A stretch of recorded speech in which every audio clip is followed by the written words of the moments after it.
eh, menarik saudara bahwa ternyata pluralisme itu juga batik. Jadi batik bisa pluralisme dan baru tahu nih Pak Said ini pakai kopi pecah apa itu. Jadi Romo Yai Soleh tolong pakai batik Romo. Supaya bukan sarungnya saja yang batik.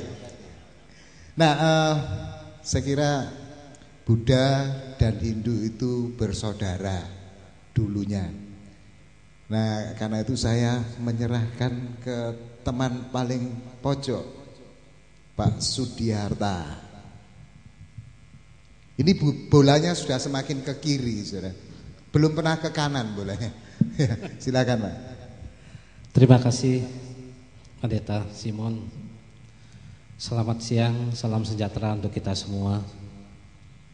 Pertama-tama yang saya banggakan adalah Romo Yai Soleh, yang mana beliau ini patut kita acungi jempol sebagai pelopor untuk menegakkan ajaran kebersamaan yang telah diwariskan oleh Yang Mulia yang sudah meninggalkan kita, yaitu Kiai Haji Abdul Rahman Wahid.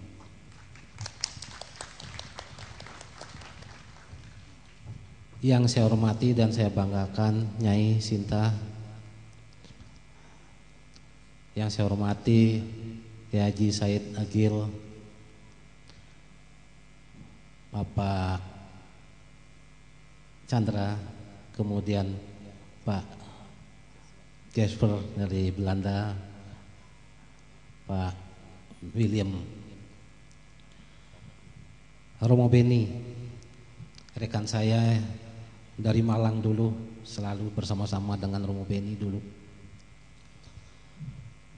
Tentu atas anugerah Tuhan Yang Maha Kuasa, kita bersama-sama hadir di tempat ini dengan suatu harapan, dan kita mohon bersama-sama ke hadapan Tuhan Yang Maha Kuasa, semoga apa yang kita lakukan pada hari ini betul-betul nantinya dapat memberikan arti bagi kehidupan kita ke depan, semakin rukun, semakin damai, sehingga tujuan bangsa kita yaitu sejahtera yang berkeadilan bagi seluruh rakyatnya benar-benar dapat diwujudkan. Bapak, Ibu, dan hadirin yang saya hormati, pertama-tama saya mohon maaf kami tidak bisa hadir dengan pasukan yang maksimal karena kebetulan bersamaan pada hari ini adalah salah satu hari suci agama Hindu, yaitu hari raya Galungan dan Kuningan sekarang ini. Sehingga dengan demikian umat Hindu yang tersebar di seluruh Nusantara ini melaksanakan persembahyangan di pagi hari ini. Termasuk juga yang dari kawasan Tengger, mungkin hanya 1/10 yang bisa hadir. Ini mohon maaf yang sebesar-besarnya. Tadi kita telah dengar bersama, pertama dari Nyai Sinta yang telah menyampaikan dan menggelorakan sekali lagi dan mengingatkan kepada kita semua untuk semangat berkebersamaan ini perlu kita bangkitkan terus-menerus, terutama di kalangan generasi muda.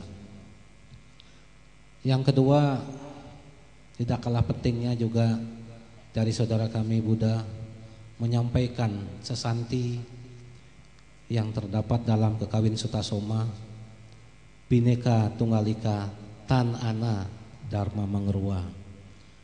Kita memang boleh berbeda-beda, justru perbedaan inilah yang memberikan ciri kepada bangsa Indonesia disebut sebagai bangsa yang besar. Karena apa? Karena bangsa Indonesia memiliki budaya yang beragam, memiliki bahasa daerah yang beragam pula, memiliki suku yang demikian banyaknya, pulaunya ribuan pulau yang berjajar dari Sabang sampai Merauke. Kemudian kepercayaannya pun yang dianut oleh bangsa Indonesia yang bersuku-suku dan berbeda bahasa daerah dan sebagainya ini berbeda-beda pula. Para pendiri bangsa kita sudah berkomitmen bahwa perbedaan dan keberagaman ini justru disyukuri,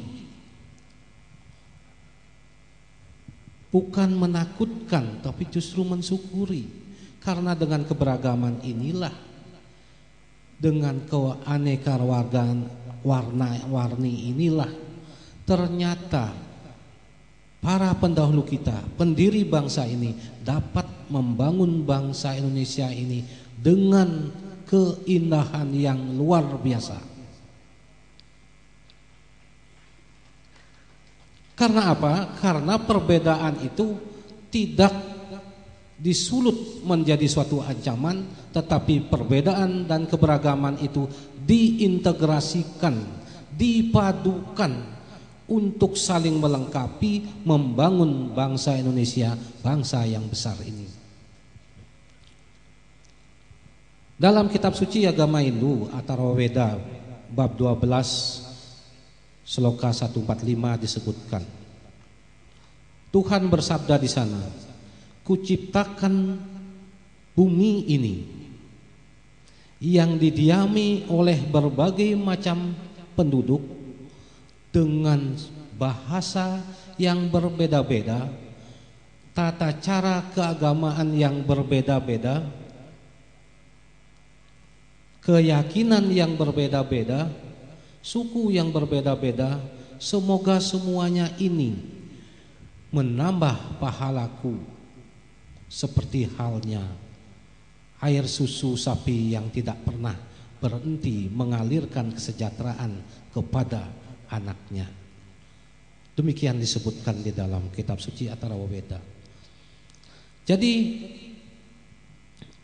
bunyi daripada ayat ini adalah betul-betul memberikan bahwa Tuhan sebenarnya menciptakan dunia ini, kemudian dengan segala macam makhluk hidup yang ada di atasnya ternyata diberi tempat yang sama.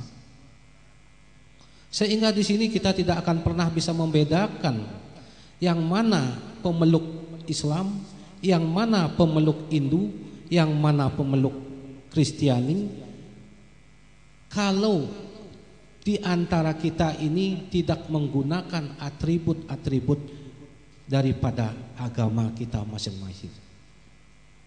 Karena apa? Karena ternyata umat Islam dibikin lengkap, hidung matanya 2, hidungnya 1, lubangnya 2, bermulut 1 dan sebagainya. Demikian juga orang Hindu tidak dibikin bermata 1, berhidung pesek-pesek, tapi orang Islam ada yang ganteng, ada yang cantik, orang yang Hindu juga ada ganteng yang cantik. Itu artinya Tuhan tidak pernah membedakan ciptaannya.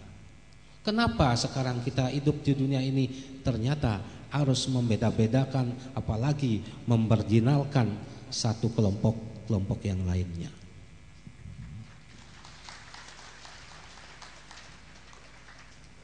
Dari kesadaran inilah timbul wawasan kebangsaan kita, nasionalisme kita, sehingga para pendiri bangsa kita ini berkomitmen membentuk negara kita ini adalah negara kebangsaan, yaitu bangsa Indonesia. Dengan Sumpah Pemudanya kita satu bangsa, satu bahasa, satu negara kesatuan Republik Indonesia. Pilar-pilar yang sudah ternyata mampu kokoh untuk menjaga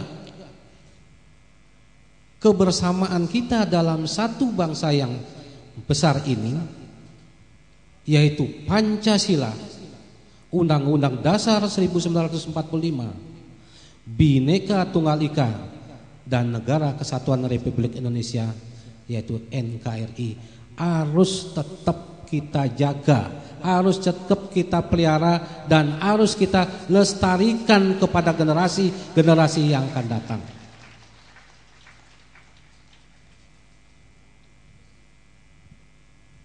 Inilah yang perlu kita maknai dalam setiap hari-hari besar kenegaraan kita.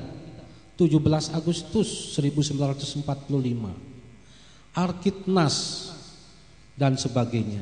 Demikian juga setiap agama memiliki hari-hari besar, termasuk agama Hindu, hari suci Nyepi misalnya.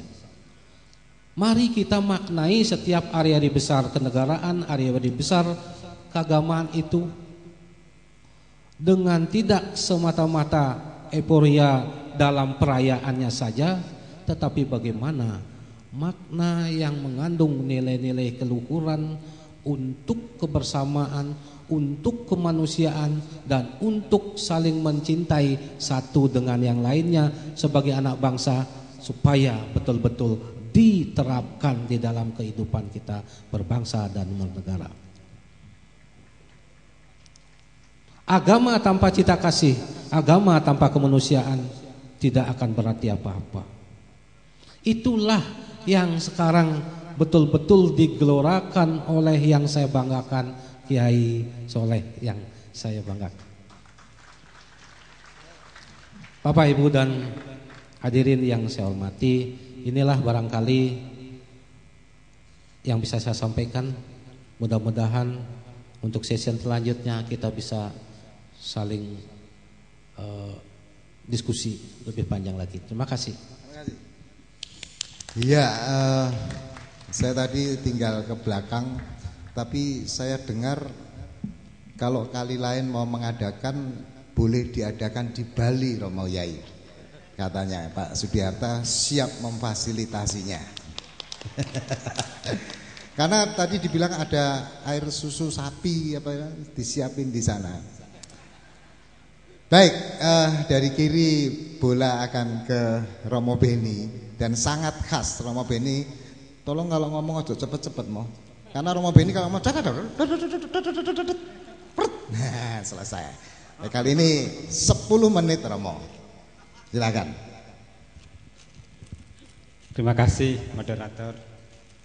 Yang saya hormati dan muliakan Kiai Soleh dan Ibu Sinta Nuria, serta Kiai Agil Sirot dan teman-teman, para kiai dan nyai, dan para bapak ibu saudara sekalian. Pentingnya bagi kita hidup bersama dalam konteks keindonesiaan saat ini. Bagaimana Pancasila dijadikan acuan cara berpikir, bertindak, bernalar bagi bangsa ini. Persoalan kita saat ini adalah ketika kemanusiaan dan keadilan tidak dijadikan acuan dalam hidup berbangsa dan bernegara, maka kita mengalami krisis, termasuk krisis identitas dan krisis kepercayaan diri dan hilangnya keadaban publik bagi kita. Maka tantangan besar bagi agama-agama di Indonesia saat ini adalah seperti dikatakan almarhum Abdurrahman Wahid, bagaimana agama menjadi inspirasi bagi pembangunan moralitas hidup berbangsa dan bernegara.